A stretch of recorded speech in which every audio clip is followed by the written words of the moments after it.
watching the news. And the interrogator, initiator, and perpetrator look sketchy, and so do the clues. A young man shot right out of his shoes. I'm thinking, Lord God, what the fuck am I going to do? So I grabbed my Samsung.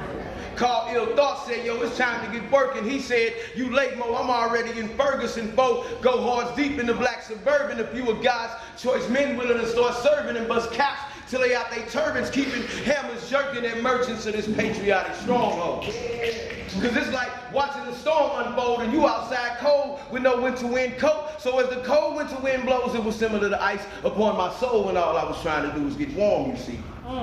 Black was en route to returning back, and then smack, justice comes down on us like a 300-pounder who just did 1,000 jumping jacks. We thought crack was the reason. Blamed gangs for killing seats and even took aim at religion and start believing the same thieving bastards that beat them and tail down didn't kill Mike Brown. Now, I'm a little bit past pissed, because the facts are this. He was shot in cold blood, and at that point, it was time to raise up in the name of black love and loot everything from Quick Trip on up, because until their pockets was touched.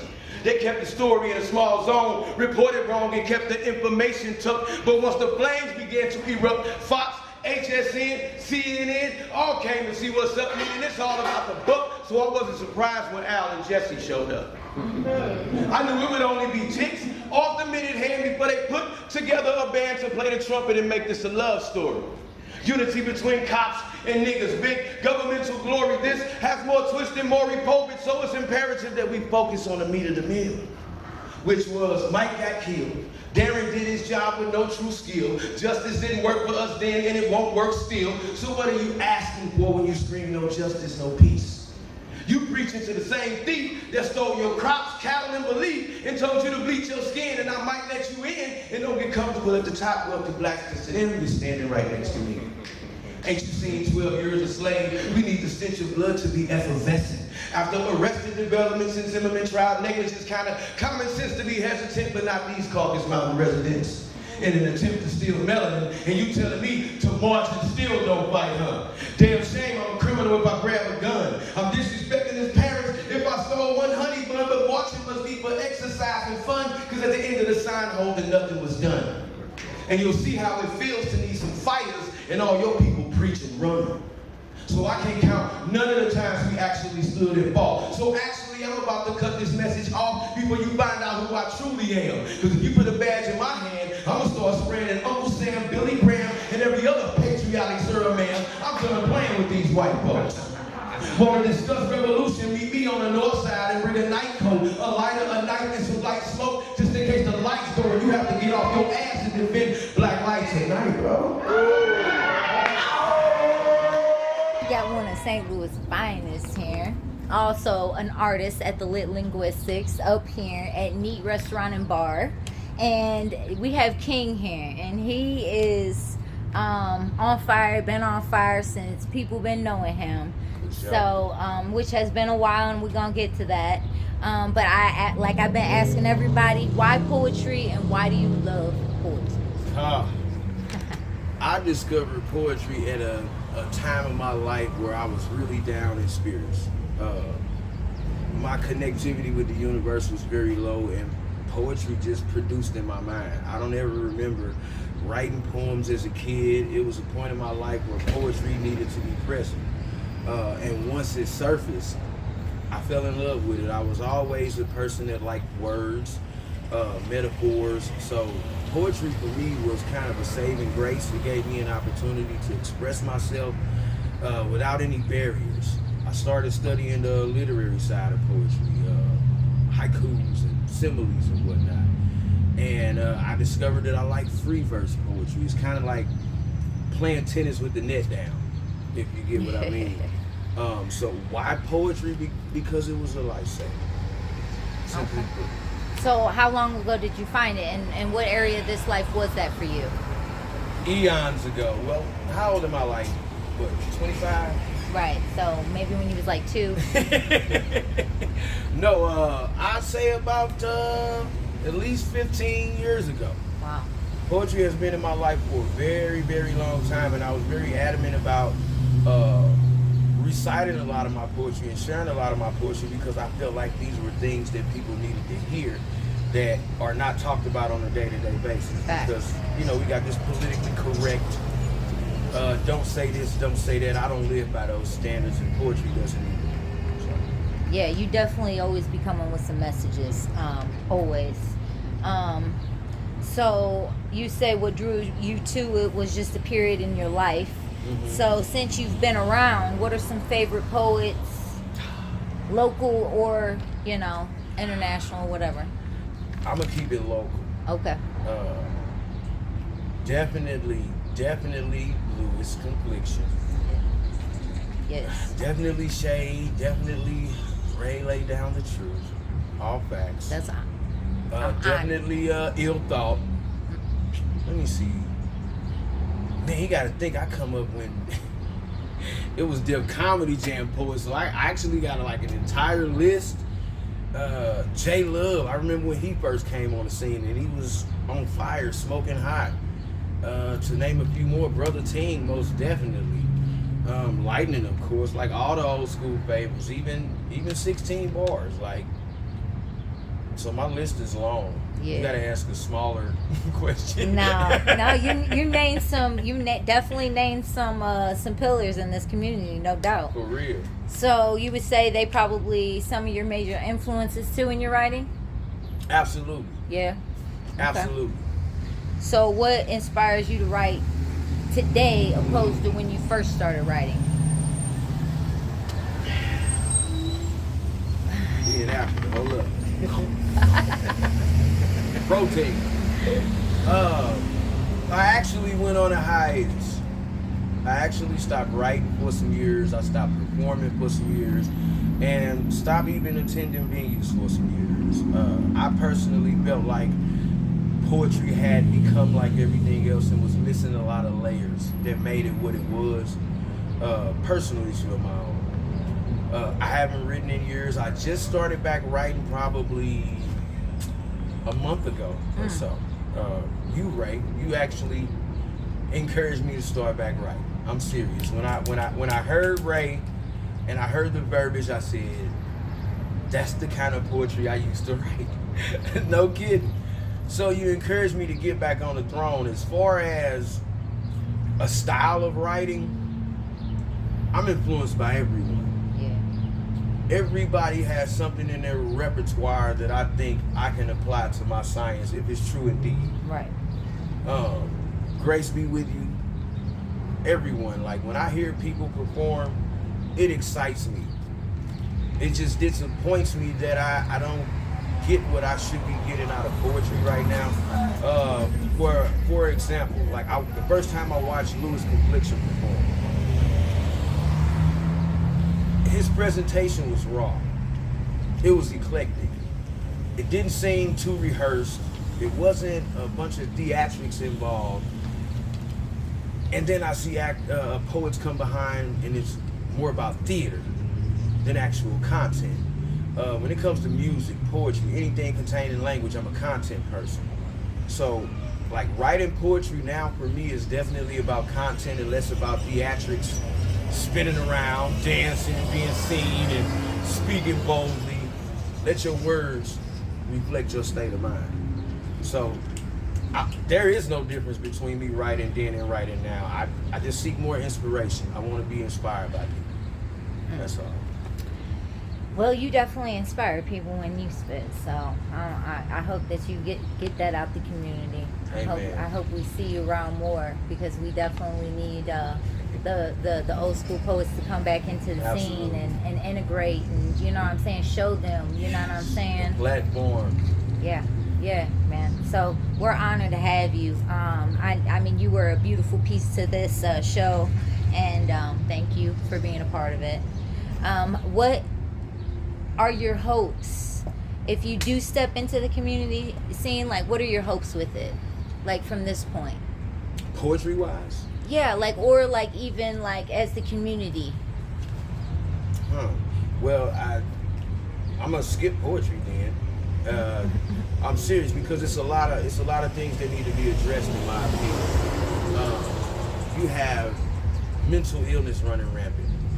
You have domestic violence at an all-time You have petty crimes, thefts, and rape, like on the loose. It's a war against women and children. So my hope is that I can step into the community, and if nothing else, decrease. Because one thing we know for sure, you can't stop it. You can't stop every crime from happening. You can't prevent every assault from taking place. But the opportunity is one individual at a time to decrease the hostilities and instill more love into these situations. I'm a patron of love. I believe in love and I love love. I believe love is what is missing. A lot of us have morals. A lot of us have finances, family, everything, but the love is lacking. Like, love will keep you from breaking in somebody's shit. Can I say shit? Yeah, for sure. Love will keep you from breaking in somebody's shit. Love will keep you from slapping the shit out of your girlfriend. So my hope is that I can come in there, man, and relate to people and inject some love into them, because a lot of our people are afraid to love. They view it as weak or some form of inadequacy, when that's the main ingredient. Yeah. So not only do I want to get in there and invoke some love, I want to get people to start paying attention to these fucked up psychologies and mental illnesses that are going around. Because we all have struggles. And nobody's asking that you be fixed. But if you're not even seeking wellness, you're not even on a path to healing, then that means you're going to be a detriment to everything we're trying to do. Facts. Community-wise, poetically, socially. So, like, get your shit together. Yeah. Yeah. I'm not perfect, but I'm aiming. I got the bar set high for myself. I'm making achievements. So, like, I want to come in, man, and I want to be a pillar. I don't care about the fame so much. Money is not important so much. I can get all of those, but the mind is the only thing you own.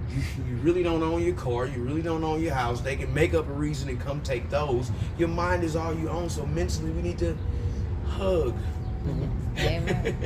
Yeah. I think you a pillar in that, for sure. I think you a pillar in that community, a great example to, you know what I'm saying, to the whole community of how men should lead and present and protect and all that good stuff. You know, I think you are a pillar to that, for sure. Absolutely. Yeah. Thank you. And I think that the community needs more of that, for sure. So if we had more people out in the view, in front of people, you know what I mean, making them the leaders instead of following other people that we don't even know that are leading us astray, you know what I mean, then we as a community can get somewhere, you know. And poetry is a great catalyst for that. Yes, it is. And just really quick, people are afraid. They scared of these youngsters. When you go to the grocery store and you see one of them hop out with the little creepy mask on and hand in their little purse, the first thing we do is be like, I'm gonna hurry up, get my shit and get up out of here. And my life, we're gonna get up out of here. Come on, baby. Look, they got you on 10. And it's not wrong or right, but a lot of us are afraid of them, so it's hard for us to approach them, to get any type of dialogue created. I'm a trench man. I deals with my young life the same way I deal with my old-fashioned folks, so we gotta find the intermediary. I'm sorry, go ahead. No, you're right. No, keep on. That's absolutely what we're here for. Since you've been here, what is some of your, what would you say in regards to your art, some of your biggest accomplishments? Poetry slams. Yeah. I've entered 10 poetry slams, and you can fact check me, all you naysayers. And I've only lost one. That's amazing. And that was the very first slam I was in, and I went 30 seconds over on a time because I didn't even know it was a time not to be arrogant. But the slams for me was my biggest personal accolade. Okay. When I would go up against powerhouses, and I ain't gonna name none of y'all names that I beat, but you know who you are, okay? I've won on stages in the middle of the street, like in the middle of the sidewalk. Damn. Big stages, $1,000 prizes, $500 prizes, and once I got the hang of my art, competing with other powerhouses let me know that I had a true craft. It's kind of like being a singer and your song is top 3 on the billboards every year. You may not be number 1, but just to be top 3 is huge for you. Right. Because you are good competition, and that means that people are listening and analyzing and saying that, hey, this man is good. So for me, like, being able to take down powerhouses like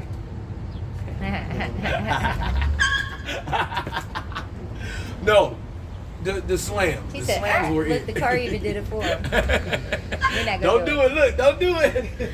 But that was it for me, the slam. When I started winning back-to-back slams, it gave me confidence. It gave me inspiration to write more because I said I am good at this. People are affected by the words that I'm speaking. Like I can hold down the room and just speak. It was great for me. Yeah. Yeah. Well, Next, yes, sir.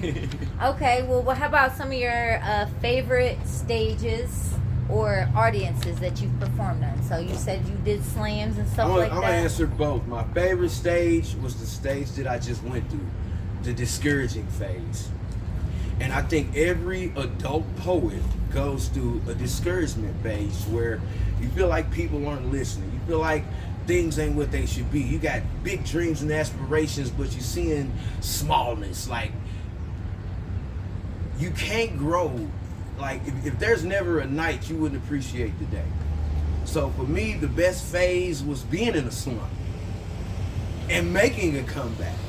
So as far as, well, you know, I smoke moon rocks and shit, so I forgot the second question. No, it was like your favorite like audience that you've performed in front of. I gotta keep it real. I have been to a lot of venues, some out of state, and Legacy will always be the home front. Kudos. Yeah. Mocha Latte, if anybody knows her, she used to throw the best shows in St. Louis to me. It was a mixed audience. It was something you had to dress up for. And she would put together a lineup that had an array of different talents.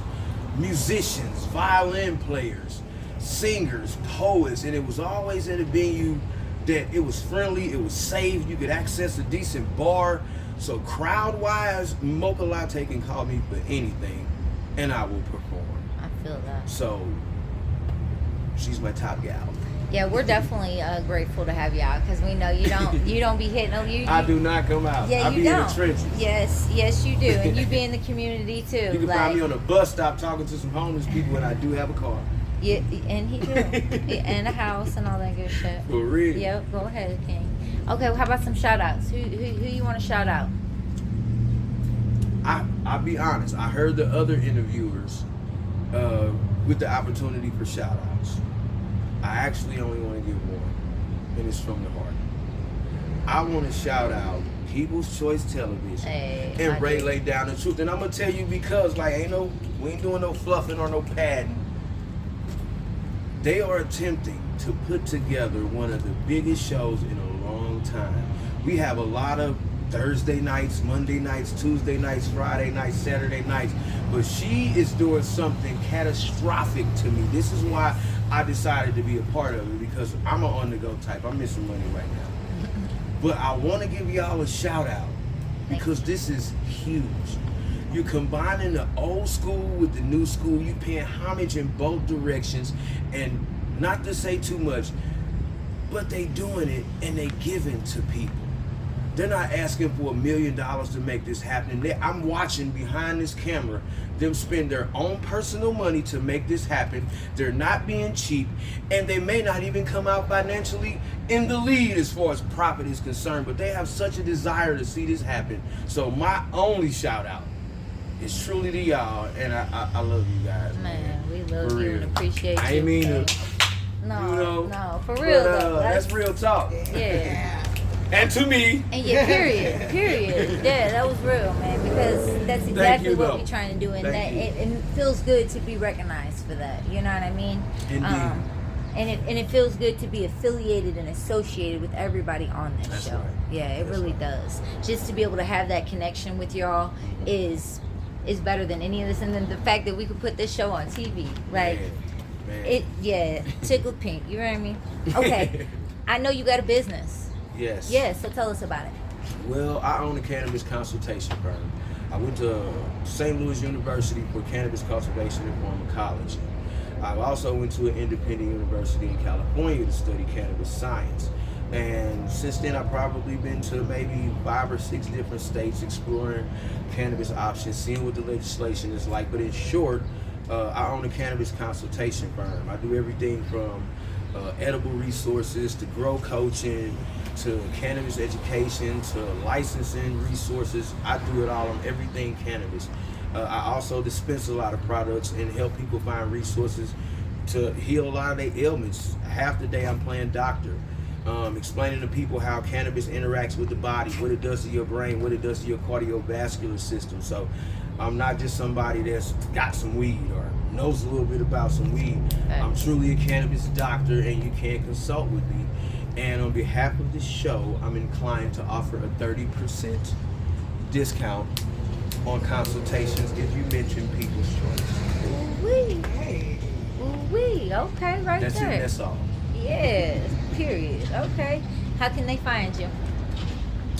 You can find me in St. Louis, hey, where the gun play. No. Okay. Google-wise, canna-management.myshopify.com. Email canna-know-how at canna-know-how314@gmail.com. And on Facebook, you can just hit me up as Mansa Musa, or you can visit some of these trenches where the real work is at and like find me in my true office, which is like alleys and gangways type shit. So just look for me, pull up, say something. Yes. I'm approachable. And is King, thank you again. We're so honored to have you. I cannot wait for this show. Y'all making it lit, like, yeah, on fire. Lit, get it. So.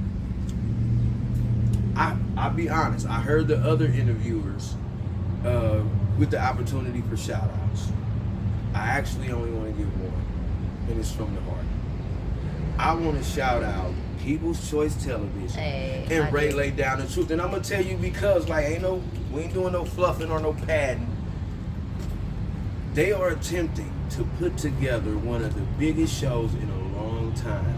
We have a lot of Thursday nights, Monday nights, Tuesday nights, Friday nights, Saturday nights. But she is doing something catastrophic to me. This is why I decided to be a part of it, because I'm an on-the-go type. I'm missing money right now. But I want to give y'all a shout out because this is huge. You're combining the old school with the new school. You're paying homage in both directions. And not to say too much, but they doing it and they giving to people. They're not asking for $1 million to make this happen. I'm watching behind this camera them spend their own personal money to make this happen. They're not being cheap, and they may not even come out financially in the lead as far as profit is concerned, but they have such a desire to see this happen. So my only shout out is truly to y'all, and I love you guys. Man, we love you and appreciate you. I ain't mean to. No, for real though. That's real talk. Yeah. And to me. And yeah, period. Yeah, that was real, man, because that's exactly what we're trying to do, and it feels good to be recognized for that. You know what I mean? Indeed.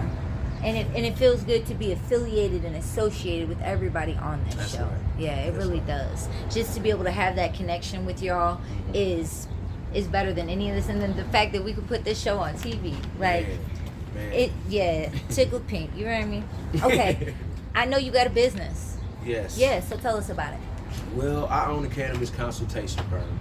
I went to St. Louis University for cannabis cultivation and former college. I also went to an independent university in California to study cannabis science.